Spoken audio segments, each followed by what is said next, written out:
Welcome to daily fact. आज हम discuss करेंगे जो सीरीज़ हमने शुरू की थी रिगार्डिंग अलाइड जीएस मेंस।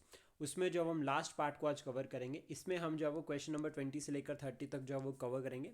हमारा कोर टारगेट यही रहेगा कि जो जनरल स्टडीज़ के मेंस का पेपर है, स्पेशली हम यहाँ पर इसको लिंक करें अलाइड के साथ। इवन आप अगर आंसर राइटिंग शुरू करने जा रहे हो या आप जो है वो आंसर राइटिंग रिगार्डिंग कुछ इंपॉर्टेंट टिप्स लाइक कि इंट्रोडक्शन कैसे बना सकते हैं, या फिर हमें बॉडी पार्ट में क्या इंक्लूड करना चाहिए, कंक्लूजन किस तरह से ऐड किया जा सकता है, या फिर एग्जांपल्स, तो आप हमारी जो है वो ये वीडियोस पूरी देख सकते हैं। आपको जो है वो ये हेल्प करेगी। इवन आप किसी भी एग्जाम के लिए प्रिपेयर कर रहे हो, अगर आप हमारे साथ नए जुड़े हो तो आप हमारे इनिशिएटिव को सब्सक्राइब कर सकते हैं और साथ में शेयर कर सकते हैं। तो आज जो है हम क्वेश्चन नंबर 20 से लेकर 30 तक डिस्कस करेंगे। लास्ट जो है वो पार्ट रहेगा एंड पूरी वीडियोस जो है वो हमने ऑलरेडी अपलोड कर दिया है यूट्यूब पे, आप चेक कर सकते हैं। और प्लेलिस्ट जो है वो सेपरेट हमने बना रखी है एक मेंस आंसर राइटिंग के रिगार्डिंग, मेंस आंसर राइटिंग 2024-25। उसमें जो अब आपको ये पूरी वीडियोस जो है वो मिल जाएगी। इवन जो हमारी लाइव इवैल्यूएशन की क्लासेस है वो भी आपको मिल जाएगी। अगर आप हमारे साथ हमारे मेंस के बैचेस में जुड़ना चाहते हो तो आप हमें कॉन्टैक्ट कर सकते हैं on Telegram, as well as हमारे जो कॉन्टैक्ट डिटेल्स है वो भी आपको डिस्क्रिप्शन में मिल जाएगी। तो शुरुआत करते हैं कुछ इंपॉर्टेंट क्वेश्चंस के साथ। तो सबसे पहला जो क्वेश्चन आता है यहाँ पे 20th क्वेश्चन, वो ये है कि discuss the impact of globalisation on Indian agriculture. अब देखो दो पॉइंट यहाँ पर लिंक हो रहे हैं, एक तो ग्लोबलाइजेशन लिंक हो रहा है, दूसरा इंडियन एग्रीकल्चर। तो या तो आप ग्लोबलाइजेशन की डेफिनेशन से शुरू कर सकते हैं, क्योंकि ये क्वेश्चन यहाँ पर 120 वर्ड्स में पूछा गया है। तो आप बता सकते हैं कि ग्लोबलाइजेशन होता क्या है सबसे पहले। और दूसरा यहाँ पर आपको जो काम करना है साथ में वो ये कि आपके पास एक जो डेफिनेशन होनी चाहिए ग्लोबलाइजेशन की, वो परफेक्ट होनी चाहिए, साइंटिफिक, मतलब एग्जैक्ट, लाइक वर्ल्ड बैंक के अकॉर्डिंग ग्लोबलाइजेशन क्या होता है या फिर आईएमएफ के अकॉर्डिंग क्या होता है, इस तरह से आपको डेफिनेशन को लिखना है। देन उसके बाद आप बता सकते हैं कि क्या इम्पैक्ट रहा इंडियन एग्रीकल्चर के ऊपर। तो उसमें पॉजिटिव और नेगेटिव दोनों पॉइंट ऑफ व्यू से आप इसको लिख सकते हैं। और जब भी क्वेश्चन में नहीं बोला है कि कौन किस तरह का इम्पैक्ट लिखना है, तो हमें ध्यान रखना है कि हमें पॉजिटिव और नेगेटिव दोनों तरह से ही जो है वो इम्पैक्ट लिखने हैं। तो पॉजिटिव अगर हम बात करें तो टेक्नोलॉजी ट्रांसफ़र हुई है। ये हम देखते हैं कि पहले हमारे पास नॉर्मल टेक्नोलॉजीज थी, लेकिन ग्लोबलाइजेशन हुई तो उसके बाद हमारे पास एडवांस टेक्नोलॉजी आई। और इसका एग्जांपल आता है हाई यील्डिंग सीड्स, फर्टिलाइजर्स और modern farming. Even like agriculture technologies की अगर हम बात करें तो आज हम ट्रैक्टर को देखते हैं। पहले तो हमारे यहाँ पर तो ट्रेडिशनल मेथड को फॉलो किया जाता था, लेकिन आज जो है वो मॉडर्न जो है वो ट्रैक्टर्स देखे जा रहे हैं। तो ये एक छोटा एग्जांपल बन सकता है यहाँ पे। मार्केट एक्सेस यहाँ पर एक सबसे बड़ा एग्जांपल रहता है। इवन आप यहाँ पर एग्जांपल भी लिखो कि हिमाचल प्रदेश के जो एग्रीकल्चरल प्रोड्यूस है वो बाहरली कंट्रीज़ में जा रही है, लाइक ईरान हो गया, या अगर हम बात करें बांग्लादेश हो गया, या फिर अगर हम बात करें श्रीलंका हो गया, मालदीव्स हो रहा है, तो वहाँ पर भी जो है वो हिमाचल प्रदेश से जो एप्पल है वो वहाँ हो जाता है। तो ये एग्जांपल हम ऐड कर सकते हैं। इन्वेस्टमेंट अपॉर्चुनिटीज़, ये बहुत बड़ा एग्जांपल रहता है कि जो फॉरेन डायरेक्ट इन्वेस्टमेंट है एग्रीकल्चर सेक्टर में आफ्टर ग्लोबलाइजेशन वो इंक्रीज़ हुई। आप डाटा भी यहाँ पर जो वो साथ में मेंशन कर सकते हैं कितनी हुई। देन उसका नॉलेज शेयरिंग, ये बहुत इंपॉर्टेंट पॉइंट रहता है। नॉलेज शेयरिंग के रिगार्डिंग आप ग्रीन रेवोल्यूशन का एग्जांपल लिख सकते हैं कि जो ग्रीन रेवोल्यूशन कौन सा second phase, not first, second phase को हमें यहाँ पर बताना है कि ग्लोबलाइजेशन में जो है वो सेकंड फेज़। प्लस आप अभी रिसेंट वाला एग्जांपल भी लिख सकते हैं, जिस तरह से हम जीरो बजट नेचुरल फार्मिंग को प्रमोट कर रहे हैं, तो वो एग्जांपल भी आप यहाँ पे साथ में ऐड कर सकते हैं। देन नेगेटिव इंपैक्ट की अगर हम बात करें तो हम यहाँ पर पहला पॉइंट बता सकते हैं कि प्राइस वॉलेटिलिटी है, मतलब प्राइस में जो है वो वेरिएशन रहती है, फ्लक्चुएशन रहती है। और इसका एग्जांपल रहता है कि जब हम देखते हैं शुरू के, अगर हम बात करें सीज़न में, जब एक एग्रीकल्चरल सीज़न शुरू होता है जैसे कि टमाटर वगैरह, तो उसके शुरू में जो है वो अच्छे प्राइस मिलते हैं, लेकिन बाद में फिर प्राइसेस गिर जाते हैं। जैसे कि अदर, लाइक फॉर एग्जांपल प्याज की अगर हम बात करते हैं, तो जब तक नासिक का प्याज नहीं आता है मार्केट में तब तक प्याज के रेट जो है वो बहुत हाई रहते हैं, लेकिन जब नासिक का प्याज जो है वो एंट्री करता है मार्केट में तो उसका प्राइस जो है वो कम हो जाता है। तो ये आप बता सकते हैं। कंपटीशन फ्रॉम इंपोर्ट, ये इसमें आप एग्जांपल भी डाल सकते हैं हिमाचल प्रदेश का रिसेंटली, कि हिमाचल प्रदेश का जो एप्पल है उसकी जो प्राइस वैल्यू है वो कम हो गई है, क्योंकि हम क्या कर रहे हैं, इंडियन गवर्नमेंट क्या कर रही है, अफगानिस्तान से जो है वो सस्ते में जो है वो सेब खरीद रही है। तो वहाँ से जब सस्ते में सेब पहुँच रहा है और सस्ते में मार्केट में मिल रहा है, तो लोग तो है फिर डेफिनेटली कि वही सेब खरीदेंगे, हिमाचल वाला नहीं खरीदेंगे। तो इससे जो है वो एक तरह से जो है वो कंपटीशन क्रिएट होता है, और इससे जो है वो आपका जो स्मॉल एंड मार्जिनल फार्मर है उसके ऊपर इफेक्ट पड़ता है। फिर एनवायरमेंटल कंसर्न एक बहुत बड़ा जो है वो इम्पैक्ट रहता है, जिसमें हम जो है वो लैंड डिग्रेडेशन का पॉइंट इंक्लूड कर सकते हैं, सॉइल इरोजन का पॉइंट हम यहाँ पर इंक्लूड कर सकते हैं, water pollution and loss of biodiversity, ये इंपॉर्टेंट आ सकता है। और इसमें हम बता सकते हैं एग्जाम्पल कि जिस तरह से एक्सपेंशन हो रहा है एग्रीकल्चर का इन हिली एरियाज़, तो उसकी वजह से हम देख रहे हैं कि अब जो है वो फॉरेस्ट भी कम होते जा रहे हैं। तो ये पॉइंट हम यहाँ पर बता सकते हैं। डिपेंडेंस ऑन फॉरेन मार्केट, कि फॉरेन मार्केट के ऊपर जो डिपेंडेंस है वो भी एक कंसर्न रहता है। जैसे कि यहाँ पर एग्जांपल इंक्लूड कर देते हैं कि अगर कोई भी ग्लोबल इकोनॉमिक फ्लक्चुएशंस होती है तो उसका डायरेक्ट इम्पैक्ट जो है वो एग्रीकल्चर के ऊपर भी देखा जा सकता है। और इसका एग्जांपल आप बता सकते हैं ऑयल क्राइसिस से, कि अगर जैसे गल्फ कंट्रीज़ में अगर कोई क्राइसिस हो रहे हैं तो डेफिनेटली बात है उससे ऑयल जो प्राइस जो है वो हाई हो जाते हैं, तो वैसा ही जो है वो यहाँ पर इम्पैक्ट देखा जा सकता है। देन उसके बाद देखो अब यहाँ पर क्या है कि डिस्कस द इम्पैक्ट पूछा है आपसे सिर्फ, लेकिन अभी यहाँ पर क्या है कि जो हिडन जो कंसेप्ट है उसको भी हमें लिखना है कि क्या जो है वो वे फॉरवर्ड क्या सजेशन हो सकते हैं। तो हम यहाँ पर बता सकते हैं कि फाइनेंशियल सपोर्ट प्रोवाइड करना है, स्ट्रेंथन एग्रीकल्चर इंफ्रास्ट्रक्चर, ठीक है, investment in agriculture research and development, ये तो कुछ आप बता सकते हैं। प्लस ये जो हमारे वे फॉरवर्ड रहेंगे, ठीक है, इसको हम क्या कर सकते हैं, अगर आप इन शॉर्ट आप इस तरह से एरो बनाकर भी लिख सकते हैं, तो उससे क्या है हमारा एक तो यहाँ पर वर्ड लिमिट बचेगी और सेकंड उसका स्पेस भी अच्छे से मैनेज हो जाएगा, और प्लस यह है कि एक्स्ट्रा नहीं लगेगा। देन उसे कंक्लूड कर सकते हैं आप इसको कि अब कंक्लूजन के लिए सबसे बेस्ट कैसा रहेगा कि ग्लोबलाइजेशन की फेज़ को हम लिंक कर सकते हैं 2047 के साथ, या फिर हम इसको SDGs के साथ लिंक कर सकते हैं, सस्टेनेबल डेवलपमेंट गोल, तो उस तरह से हम इसको लिंक करके जो बता सकते हैं। या फिर हम ये भी बता सकते हैं कि एग्रीकल्चर के ऊपर जो है वो शेयर इंडियन पॉपुलेशन का बहुत ज़्यादा है, एंड स्टिल हम देख रहे हैं कि अभी जिस तरह से हम एंटरप्रेन्योरशिप की तरफ जा रहे हैं, हम देख रहे हैं यहाँ पर वुमेन फार्मर, तो वुमेन फार्मर या फिर हम जब अदर स्टार्टअप्स की बात करते हैं जो कि एग्रीकल्चर से जुड़े हुए हैं, तो उस केस में जो है वो एग्रीकल्चर सेक्टर जो है वो उसका रोल बहुत इंपॉर्टेंट हो जाता है। तो इस तरह से हम इसको फाइनल जो है वो कंक्लूड कर सकते हैं। देन उसका नेक्स्ट है डिस्क्राइब बाल गंगाधर तिलक व्यूज़ ऑन स्वराज। बाल गंगाधर तिलक जी के जो व्यूज़ थे स्वराज के लिए वो क्या थे। तो सबसे पहले हम बाल गंगाधर तिलक जी के बारे में बेसिक बता सकते हैं कि बाल गंगाधर तिलक जी को जो है वो often called father of Indian unrest, ठीक है। उसके बाद हम बता सकते हैं कि one of the earliest, and उसके बाद हम बता सकते हैं कि ये जो है वो इन मोस्ट इन्फ्लुएंस जो है वो मोस्ट इन्फ्लुएंशियल जो वो लीडर थे फ्रीडम स्ट्रगल के, और इनका जो रोल रहता है वो किस तरह से रहता है, या हम यहाँ पर एक्सट्रीमिस्ट पॉइंट ऑफ व्यू भी डाल सकते हैं इनके यहाँ पर जो है वो इंट्रोडक्शन में। फिर उसके बाद हिज कंसेप्ट ऑफ स्वराज वो किस तरह था, सेल्फ रूल किस तरह था, तो यहाँ पर हम कोड भी बता सकते हैं उनका कि Swaraj is my birth right and I shall have it, इसको हम जो है वो इंट्रोडक्शन में भी ऐड कर सकते हैं। देन उसके बाद उन्होंने क्या क्या कहा, तो उन्होंने कहा था कि रिफॉर्म्स होने चाहिए, स्वराज जो है वो थ्रू मास मोबाइलाइजेशन उन्होंने कहा, कंप्लीट इंडिपेंडेंस का टारगेट इनका था, और स्वराज में जो है वो ग्रास रूट इन्वॉल्वमेंट चाहिए, मतलब कि गणपति और शिवाजी फेस्टिवल उन्होंने ऑर्गेनाइज किए। तो आप एग्जाम्पल भी साथ के साथ में ऐड कर सकते हैं कि ग्रास रूट मतलब एक तरह से मास मोबिलाइजेशन, तो उनके लिए जो है वो गणपति शिवाजी और शिवाजी फेस्टिवल्स को भी जो है वो ऑर्गेनाइज करवाया। कल्चरल रिवाइवलिज्म की तरफ फोकस था, और इसके लिए उन्होंने जो है वो हिंदू स्क्रिप्चर्स को भी स्टडी किया, और इन्होंने कहा भी था कि आर्यंस जो है वो कहाँ से आए हैं, आर्टी क्वेश्चन से। तो इस तरह से एग्जाम्पल कुछ जो है वो लिंक किया है। Integration of religion and politics, इन्होंने कहा कि धर्म जो है वो अलग नहीं होगा, यानी कि सेकुलर कंसेप्ट यहाँ पर इन्होंने फॉलो किया।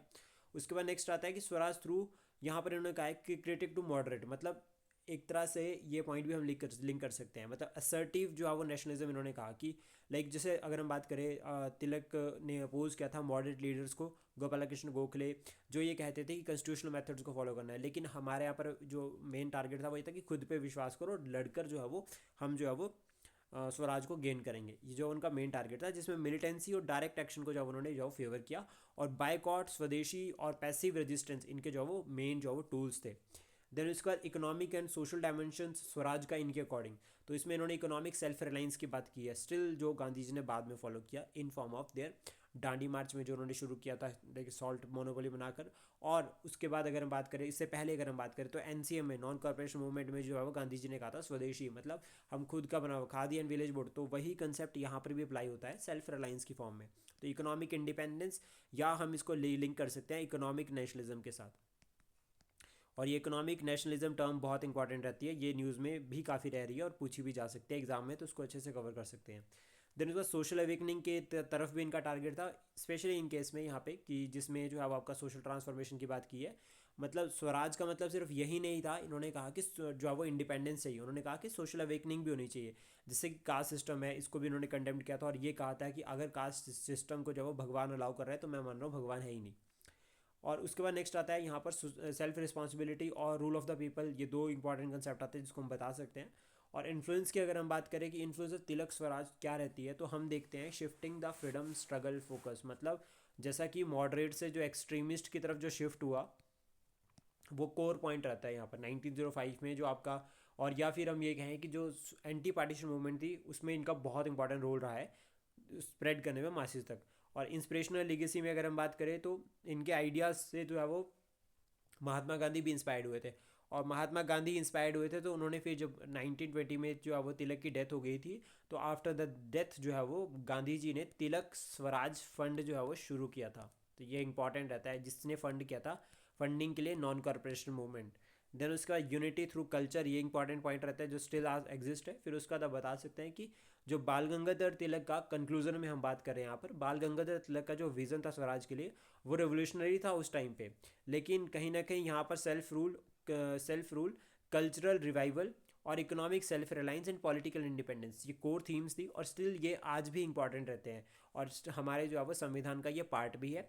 और हम स्टिल जो है वो ये सभी को प्रमोट कर रहे हैं हमारी फॉरेन पॉलिसी के लिए भी, जिसमें हम जो है वो एक सेल्फ रिलायंस के कंसेप्ट को आत्मनिर्भर भारत के फॉर्म में देखते हैं और कल्चरल रिवाइवलिज्म को भी जो है वो हम एक तरह से देखते हैं transformation with the future of amendment, कि हम जो है वो मॉडर्न वर्ल्ड को भी एक्सेप्ट कर रहे हैं और साथ में हम अपने पुराने जो हमारा कल्चर है, जो हमारा हेरिटेज कल्चर है, जो हमारा एंशियंट एक तरह से रिचुअल्स है, उन सभी को भी हम रेगुलरली फॉलो करते चल रहे हैं।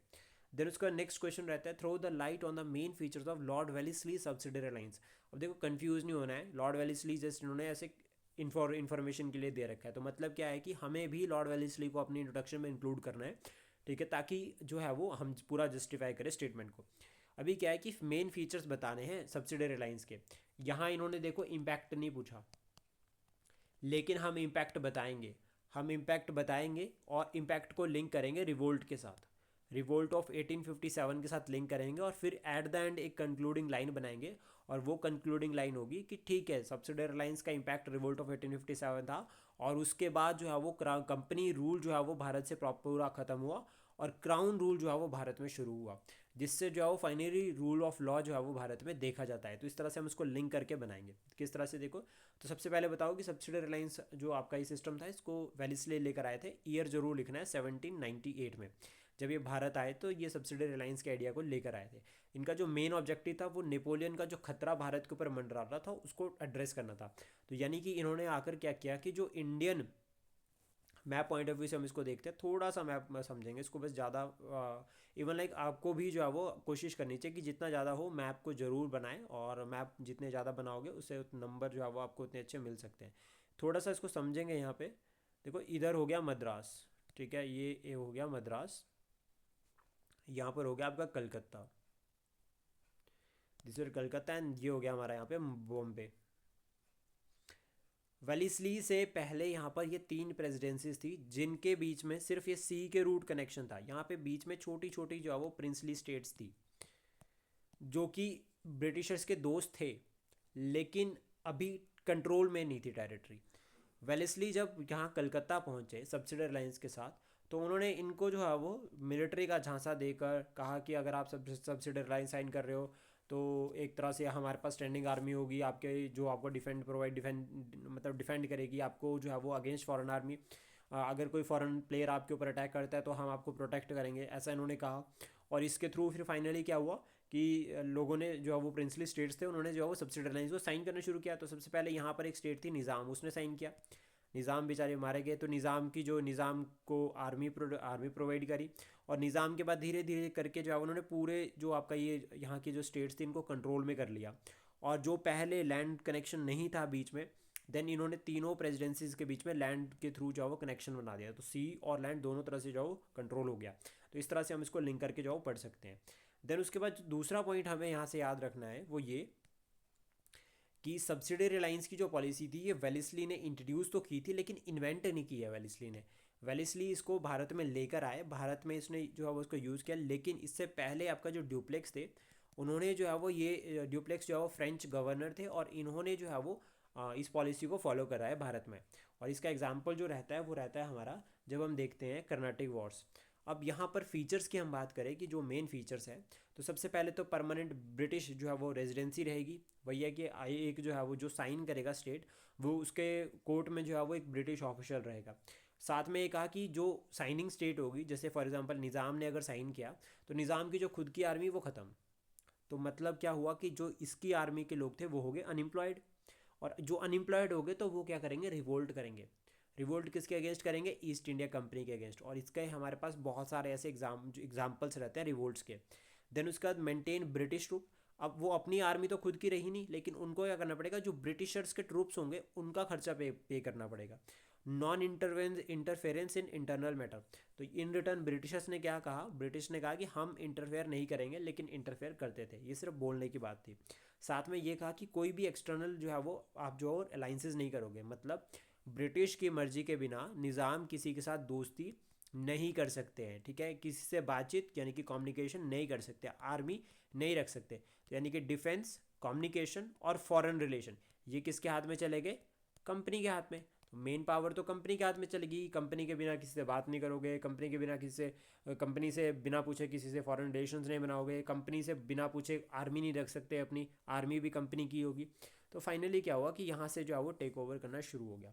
तो अब इसका जो इम्पैक्ट रहता है वो हम बता सकते हैं कि क्या इम्पैक्ट रहता है। लाइक फॉर एग्जांपल जो एक तो वही लैंड रूट वाला कनेक्शन आप बता सकते हैं। सेकंड आप बता सकते हैं कि इससे जो नेपोलियन का खतरा था भारत के लिए वो कम हो गया।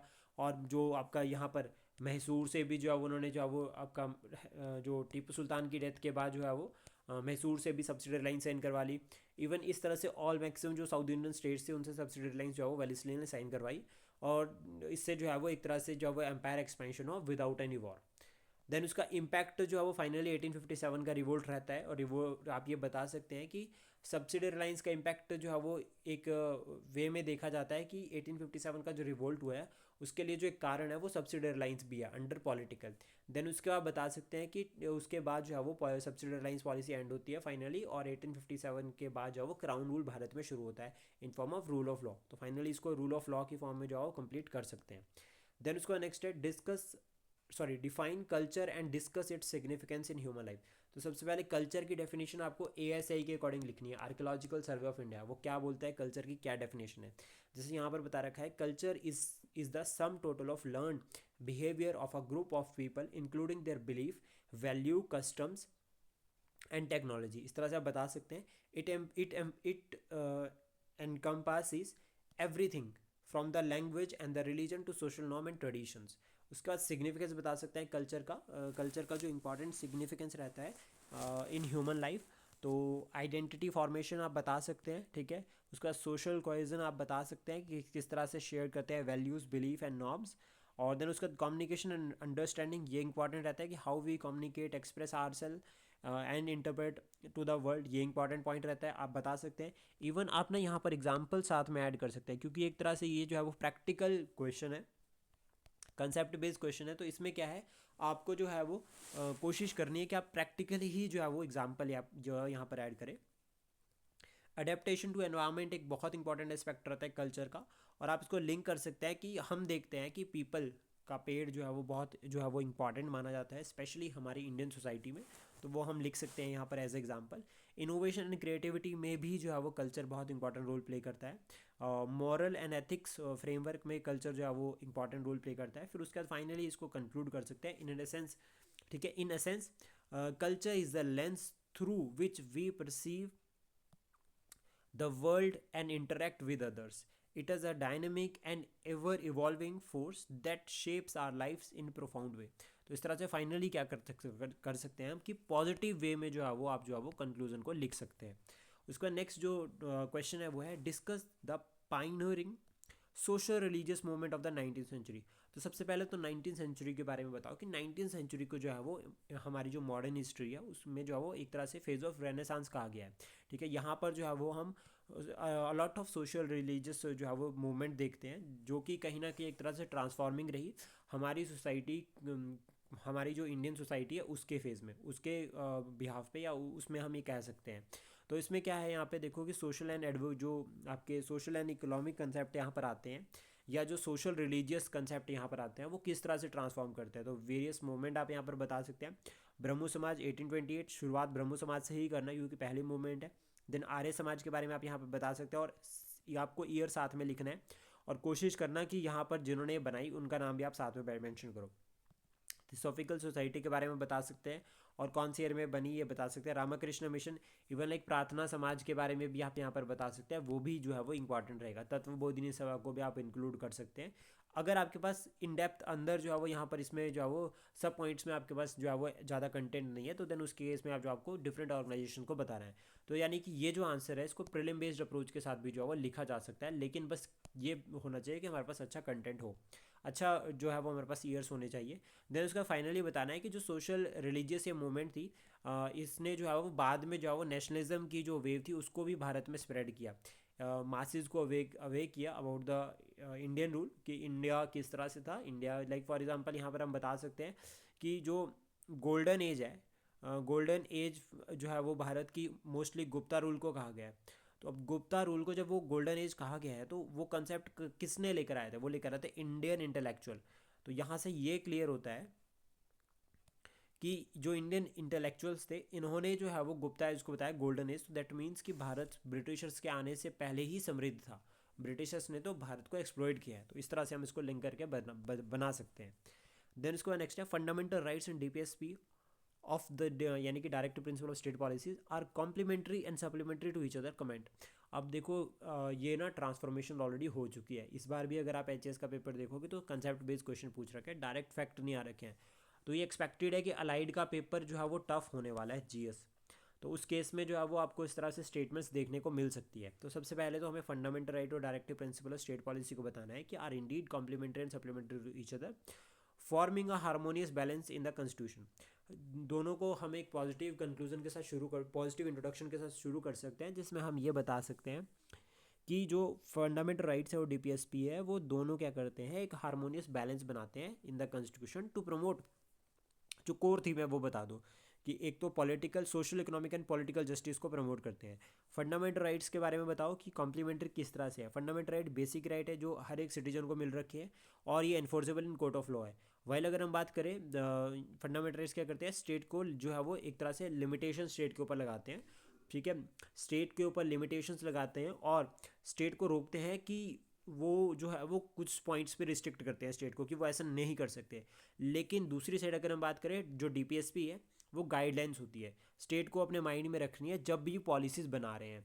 तो इनका जो मेन टारगेट होता है वो होता है सोशल और इकोनॉमिक जो है वो डेमोक्रेसी को प्रमोट करना, और जो फंडामेंटल राइट्स है वो प्रमोट करते हैं पॉलिटिकल डेमोक्रेसी। तो इस तरह से लिख सकते हैं।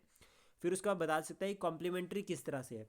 तो कॉम्प्लीमेंट किस तरह से एक दूसरे को करते हैं, देखो फंडामेंटल राइट फोकस करते हैं इंडिविजुअल राइट्स के ऊपर, लेकिन डीपीएसपी जो है वो कलेक्टिव गुड्स के ऊपर फोकस करते हैं। मतलब यहाँ पर टारगेट है कि कलेक्टिव गुड यानी कि जो वेलफेयर ऑफ सोसाइटी वाला एग्जाम्पल आप यहाँ पे लिख सकते हैं कि, और दोनों जो है वो टारगेट रहता है दोनों का, कि दोनों का जो मेन टारगेट रहता है वो ये रहता है कि बैलेंस बना के रखना, इंडिविजुअल लिबर्टी और सोशल वेलफेयर मेन टारगेट है।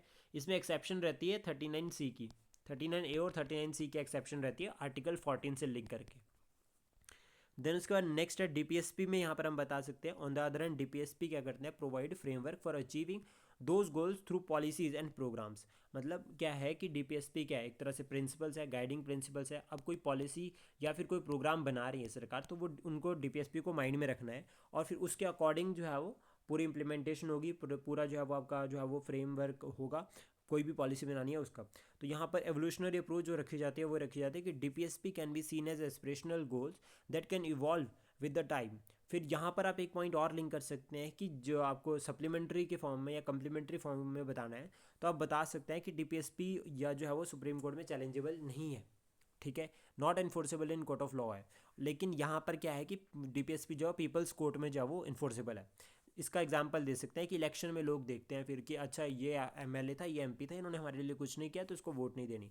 तो वो एक तरह से लिंक करता है कहीं ना कहीं पीपल्स कोर्ट के साथ। फाइनली आप इसको कंक्लूड कर सकते हैं और कंक्लूजन जो है वो यहाँ पर पॉजिटिव ही रहना चाहिए, जिसमें हम बता सकते हैं कि fundamental rights and DPSP are not mutually exclusive but but rather than interdependent. वो एक दूसरे के ऊपर जो है वो इंटरडिपेंडेंट भी रहते हैं एक तरह से। वाइल फंडामेंटल राइट्स प्रोटेक्ट करते हैं इंडिविजुअल लिबर्टीज़ को, और डीपीएसपी क्या करते हैं, गाइड करते हैं स्टेट को towards achieving social and economic justice. तो इस तरह से हम इसको फाइनली बना सकते हैं। उसके बाद नेक्स्ट है जुडिशियल रिव्यू के रिगार्डिंग के क्वेश्चन है कि what is judicial review, on which principle it is working in India. अब सबसे पहले तो जुडिशियल रिव्यू को डिफाइन करो कि जुडिशियल रिव्यू होता क्या है। तो सिंपली यहाँ पर अब जो है वो आप क्या कर सकते हैं, सुप्रीम कोर्ट के अकॉर्डिंग जुडिशियल रिव्यू की डेफिनेशन लिख सकते हैं, या फिर आपके पास अगर कोई लाइक रिपोर्ट है, या अगर हम बात करें कि कोई इन पार्लियामेंट्री कमेटी है, या आपके पास कोई रेफरेंस है लाइक जो इसमें लाइक बी आर अम्बेडकर हो गया, या फिर अगर हम बात करें कोई चीफ जस्टिस हो गया, उन्होंने कोई स्टेटमेंट होगी जिसमें जो वो जुडिशियल रिव्यू को डिफाइन कर रखा है, या फिर कोई केस है, तो उसको हम यहाँ पर मेंशन कर सकते हैं इन इंट्रोडक्शन जब हम जो है वो अपनी डेफिनेशन लिख रहे हैं। क्योंकि ये क्वेश्चन 120 वर्ड में अगर बन रहा है तो यहाँ पर हमें एग्जैक्ट डेफिनेशन को लिखना काफ़ी ज़रूरी रहेगा। तो सबसे पहले तो यहाँ पर जुडिशियल रिव्यू क्या होता है, is the power of a judiciary to review any action of the legislature executive branches of the government and to declare them unconstitutional if they violate the provision of the constitution. तो यहाँ पर concept जो है वो Kesavananda Bharti case के साथ भी आता है। तो हम केशवानंदा भारती केस को जरूर जो है वो जब भी जुडिशियल रिव्यू को लिखते हैं तो मेंशन करेंगे ही करेंगे, काफ़ी जो है वो इंपॉर्टेंट रहता है। फिर उसका बता सकते हैं कि it is the fundamental principle of the constitution democracy, जो इंश्योर कर रहा है कॉन्स्टिट्यूशनलिज्म को। तो देखो यहाँ पर ये इंपॉर्टेंट रहता है, कॉन्स्टिट्यूशनलिज्म का मतलब क्या हो गया कि संविधान होना ही सिर्फ, कॉन्स्टिट्यूशन का मतलब हो गया संविधान, कॉन्स्टिट्यूशनलिज्म का मतलब हो गया सिंपल सेंस में अगर हम बात करें संविधान को फॉलो करना, तो वो हो गया कॉन्स्टिट्यूशनलिज्म। तो ये यहाँ पर लिंक करके बता सकते हैं कि प्रिंसिपल ऑफ कॉन्स्टिट्यूशन डेमोक्रेसी को प्रमोट कर रहे हैं, जो कि इंश्योर कर रहा है कॉन्स्टिट्यूशनलिज्म इन इंडिया।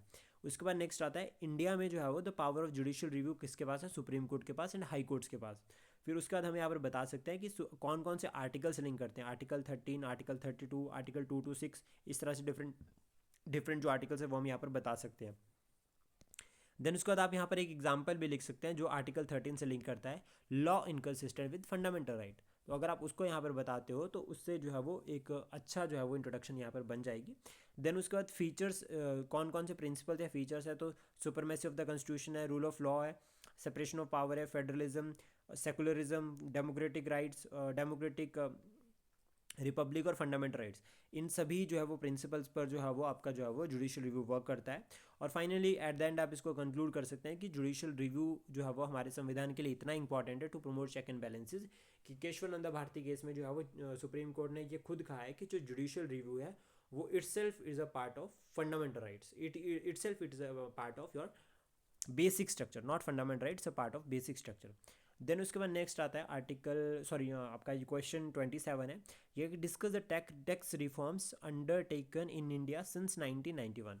तो ये इंपॉर्टेंट रहेगा, करंट बेस्ड क्वेश्चन है और इकोनॉमी का क्वेश्चन है। देखो इकोनॉमी हम जो है वो पूरी की पूरी पढ़ते हैं, रमेश सिंह पढ़ते हैं, लेकिन एक पॉइंट हमें याद रखना है कि इकोनॉमिक डेवलपमेंट एग्जाम में पूछी जाती है। तो अगर आप न्यूज़पेपर्स, ठीक है, एक तो न्यूज़पेपर हो गया, प्लस साथ में अगर आपने इकोनॉमिक सर्वे बहुत अच्छे से पढ़ा है तो उसी से ही जो है वो आपका इकोनॉमी वाला सेक्शन कवर हो जाता है। तो यहाँ पर टैक्स के रिगार्डिंग बात की जा रही है कि टैक्स रिफॉर्म्स जो है वो अंडरटेकन सिंस 1991। तो सबसे पहले आप बता सकते हैं कि 1991 को जो है वो इकोनॉमिक जो है वो लिबरेशन का ईरा भी कहा गया है, ये ईयर भी कहा गया है, जिसमें जो है वो हम देखते हैं कि एक तरह से न्यू टैक्स रिफॉर्म्स का ईरा जो है वो शुरू होता है भारत में। उसके बाद यहाँ पर की टैक्स रिफॉर्म्स की अगर हम बात करें तो reduction in tax base, direct tax और इनडायरेक्ट टैक्स, एग्जैक्ट डाटा आप यहाँ से देख सकते हैं और लिख सकते हैं। Simplification of the tax structure आप बता सकते हैं, कंसोलिडेशन, जैसे कि आपका इंट्रोडक्शन ऑफ जीएसटी के एग्जांपल आप यहाँ पे लिख सकते हैं। तो ये डेस्टिनेशन बेस्ड टैक्स है, तो जितने भी जो आपके यहाँ पे इनडायरेक्ट टैक्सेस थे उन सभी को मिलाकर एक टैक्स जो है वो लगाना शुरू कर दिया। ब्रॉडनिंग टैक्स बेस, जिसमें इंक्रीज टैक्स कंप्लेंट्स और एक्सपेंडिंग टैक्स नेट, तो ये इंपॉर्टेंट कुछ इनिशिएटिव्स रहते हैं यहाँ पर।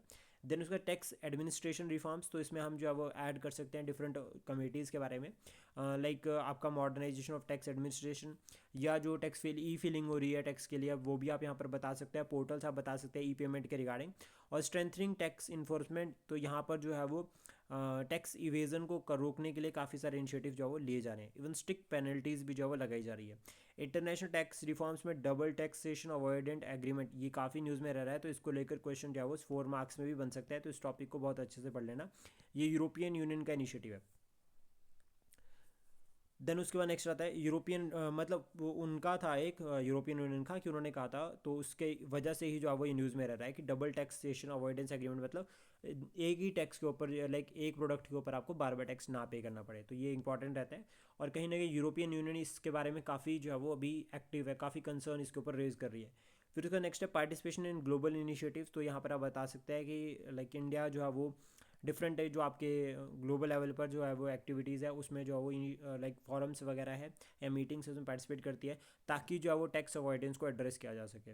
उसके बाद कंक्लूड कर सकते हैं हम यहाँ पर कि tax reforms have significantly contributed to India's economic growth and development. Cooperative वाला फैक्टर भी आप यहाँ पर ऐड कर सकते हैं यहाँ पे। देन उसका नेक्स्ट है they have simplified tax system, reduce compliance cost and increase tax revenue. However challenges such as tax evasion, corruption and the need for further reform still persist. लेकिन फिर भी जो है वो एक होप जो है वो हम यहाँ पर कंक्लूजन में छोड़कर जा रहे हैं, तो वो एक बेटर ऑप्शन रह सकता है। देन उसका नेक्स्ट है explain the features and the achievement of startup India initiative. देखो डायरेक्ट यहाँ पर सिर्फ फीचर्स और अचीवमेंट पूछ रखी है। तो अब क्या है, सबसे पहले तो बता दो कि जो स्टार्टअप इंडिया इनिशिएटिव है ये फ्लैगशिप इनिशिएटिव है गवर्नमेंट ऑफ इंडिया का, जिसको लॉन्च किया गया था 2016 में। और इसका जो कोर टारगेट है वो ये है, एक स्ट्रॉन्ग इंक्लूसिव स्टार्टअप इकोसिस्टम जो है वो कंट्री के अंदर बनाना। तो आप विज़न भी लिख सकते हैं यहाँ पर कि क्या विज़न है, या फिर आप एम बता सकते हैं, एक अलग से लिखना ज़्यादा बेहतर रहेगा। फिर उसके बाद फीचर्स बताओ, सिंप्लीफाइड रेगुलेशन, फंडिंग सपोर्ट। अब देखो जो फीचर्स है ना वो आप नॉर्मली अगर आप 4-5 स्कीम्स को अच्छे से पढ़ लोगे तो आप इजीली, अगर आप किस तरह का कोई क्वेश्चन आता है तो उसको लिख सकते हो, क्योंकि फीचर्स कहीं ना कहीं लिंक कर जाते हैं। तो सिंप्लीफाइड रेगुलेशन, फंडिंग सपोर्ट यहाँ पर टारगेट है। और साथ में यहाँ पर जो रहता है वो रहता है मेंटोरशिप एंड इंक्यूबेशन, ये इंपॉर्टेंट रहता है। देन मार्केट एक्सेस यहाँ पर जो है वो इंपॉर्टेंट पॉइंट रहता है। इंटेलेक्चुअल प्रॉपर्टी राइट प्रोटेक्शन, ये भी जो है वो एक कोर टारगेट रहता है जो फीचर्स पे इंक्लूड होता है। फिर उसका नेक्स्ट आप बता सकते हैं कि by addressing challenges faced by the startups such as funding, regulatory hurdles. अब देखो क्या है कि चैलेंजेस अगर हम लिखने जाते हैं ना, तो वहीं अगर हम इसको इस तरह से डायग्राम फॉर्मेट में भी करते तब भी ये जो है वो स्पेस कैरी कर सकता है। तो जब हमें इस तरह के पॉइंट्स लिखने होते हैं और हमारे पास स्पेस कम होता है तो हम उसको एक लाइन में भी लिख सकते हैं कि by addressing the challenges faced by the startup such as funding, regulatory hurdles and market access, startup India has significantly contributed to the growth of Indian startups ecosystem। तो इस तरह से हम इसको लिंक करके लिख सकते हैं। It helped to create a vibrant and innovative entrepreneurial culture in India। तो इस तरह से हम इसको फाइनली लिंक कर सकते हैं विद द एंटरप्रेन्योर, या फिर वुमेन के साथ भी हम इसको जो है वो थोड़ा लिंक करके जो है वो बता सकते हैं। देन इसको 29th क्वेश्चन है, डायरेक्ट क्वेश्चन आया है कि प्रोजेक्ट जो टाइगर है उसके इंपॉर्टेंट फीचर्स के बारे में आपको बताना है। तो सबसे पहले तो बताओ कि प्रोजेक्ट टाइगर को लॉन्च किसने किया है। और यहाँ पर ministry of environment, forest environment and climate change, forest environment and climate change को बताना जरूरी है। देन उसका यहाँ पर बता सकते हैं कि फ्लैगशिप जो है वो कंजर्वेशन प्रोग्राम है जिसको लॉन्च किया था ministry of environment, forest and climate change, government of India bracket में लिख दो, इन 1973। फिर ऑब्जेक्टिव बताओ कि क्या ऑब्जेक्टिव है। तो टेक टाइगर्स की जो एक्सटेंशन से बचाना इनका मेन ऑब्जेक्टिव है। और इसमें मेजर फीचर्स की अगर हम बात करें तो टाइगर रिजर्व्स आपको देखने को मिलेंगे, साइंटिफिक मैनेजमेंट मिलेगी, एंटी पोचिंग मेजर्स, ये सबसे बड़ा चैलेंज है। और जो ह्यूमन एनिमल कन्फ्लिक्ट है, ह्यूमन टाइगर कन्फ्लिक्ट है, उसको भी आप यहाँ पर ऐड कर सकते हैं। कम्युनिटी पार्टिसिपेशन इन कंजर्वेशन, फिर यहाँ पर आप ट्राइब्स के बारे में बता सकते हैं कि जैसे एक बहुत कॉमन जो ट्राइब अगर हम बात करें तो उसमें जो है वो अरुणाचल प्रदेश की एक ट्राइब है जो कि एक तरह से जो वो टाइगर्स की पूजा भी करते हैं। और दूसरा एक ट्राइब जो है वो राजस्थान से आती है और वो बहुत फेमस है। इवन लाइक अगर हम बात करें with respect to the forest nature conservation की अगर हम बात करें, बिश्नोई ट्राइब। तो बिश्नोई ट्राइब के बारे में आप यहाँ पर एग्जांपल लिख सकते हैं, एज एग्जांपल बिश्नोई ट्राइब को भी ऐड कर सकते हैं। हैबिटेट रिस्टोरेशन मैनेजमेंट, ये इंपॉर्टेंट जो है वो कंसर्न रहता है, इसका मेन टारगेट है। रिसर्च एंड मॉनिटरिंग के ऊपर भी फोकस रहता है। और सेंसस को भी यहाँ पर आप लिख सकते हैं कि सेंसस का भी रहता है। फिर उसका कैपेसिटी बिल्डिंग को आप ऐसे इंक्लूड कर सकते हैं यहाँ पे। फिर प्रोजेक्ट टाइगर के बारे में बता सकते हैं कि लिंक करके इसको बताना है नेशनल टाइगर कंजर्वेशन अथॉरिटी के साथ। इसमें एक जो है वो नेशनल टाइगर अथॉरिटी है, कंजर्वेशन अथॉरिटी आती है, जो कि एंडेंजर टाइगर जो आपके स्पीशीज़ है उसको प्रोटेक्ट करने का उनकी हैबिटेट में टारगेट है हमारा, तो बता सकते हैं। फिर उसका बाद एट द एंड कंक्लूड कर सकते हैं कि अभी जो 56 जो है वो टाइगर्स है वो अभी भारत में है, इस तरह से आप बता सकते हैं। और 56 अभी बनाए, और अभी वाला एग्जाम्पल अगर आप लिखते हो तो ज़्यादा बेटर रहेगा। फिर उसका लास्ट जो क्वेश्चन रहेगा वो रहेगा highlight the pros and cons of the Indus water treaty between India and Pakistan. तो ये अभी भी न्यूज़ में चल रही है, तो ये इंपॉर्टेंट हो सकती है, पूछा जा सकता है क्योंकि न्यूज़ में चल रही है। इंडस वाटर ट्रीटी जो है वो साइन हुई थी इंडिया और पाकिस्तान के बीच में 1960, और ये जो है वो किसने, वर्ल्ड बैंक ने जो है वो मेडिएट किया है। इसमें जो है वो प्रॉज और कॉन्स में हमें जो है वो प्रॉज के बारे में बताना है। तो सबसे पहला क्या है कि peaceful water sharing, economic development both Nations की, रीजनल डेवलपमेंट पे आप यहाँ पर पॉइंट इंक्लूड कर सकते हैं, और इंटरनेशनल रिकॉग्निशन की, दोनों जो है वो एक दूसरे को सपोर्ट करेंगे। और वर्ल्ड बैंक का आप यहाँ पर एग्जाम्पल लिख सकते हैं। कॉन्स की अगर हम बात करें तो constant on the India's water use, तो अभी भी बॉर्डर इश्यूज हम देखते हैं स्टिल जो है वो पाकिस्तान जो है वो अगर इंडिया को डैम बना रहा है इंडियन रिवर्स के ऊपर, जो कि हमारा हिमालयन रीजन पर है, स्पेशली अगर हम बात करें पंजाब और हिमाचल, तो वहाँ पर जो है वो फिर पाकिस्तान जो है वो उसके रिगार्डिंग कंसर्न रेज करता है। जम्मू कश्मीर की अगर हम बात करें तो चिनाब रिवर के ऊपर जो अभी हमने ये प्रोजेक्ट बना रखे हैं तो उसके रिगार्डिंग जो पाकिस्तान जो है वो वॉइस रेज करता रहता है। पोटेंशियल फॉर डिस्प्यूट्स, तो डिस्प्यूट्स यहाँ से इंक्रीज होते हैं, एक पॉइंट आता है। क्लाइमेट चेंज इम्पैक्ट आप यहाँ पर पॉइंट इंक्लूड कर सकते हैं, प्लस जो मिलिटेंट एक्टिविटीज़ है उसको भी यहाँ पर आप लिंक कर सकते हैं। ओवरऑल इंडस वाली जो इंडस जो रिवर सिस्टम है या जो इंडस रिवर ट्रीटी है, इसका जो मेन टारगेट है वो ये है कि एक तरह से इंटरनेशनल डिप्लोमेसी को मेंटेन करना, स्पेशली वाटर को लेकर, ताकि जो है वो, क्योंकि पानी दोनों की ज़रूरत है, इंडिया के भी और पाकिस्तान के भी, और इवन लाइक इंडस जो है वो पाकिस्तान में इंपॉर्टेंट एग्रीकल्चर एक्टिविटीज़ के लिए, तो इस तरह से हम इसको कोलिंग करके जो है फाइनली बता सकते हैं। और दोनों का जो कोर टारगेट है वो यही है कि पीस और कॉपरेशन को प्रमोट करना है, पीस स्टेबिलिटी को मेंटेन करके रखना है रीजनल लेवल पर, ताकि जो है वो हम एक ओवरऑल इंक्लूसिव ग्रोथ देख सके अपने लोगों की। आई होप ये इनिशिएटिव आपको अच्छा लगा। Please support, share and subscribe daily fact. Thank you for today.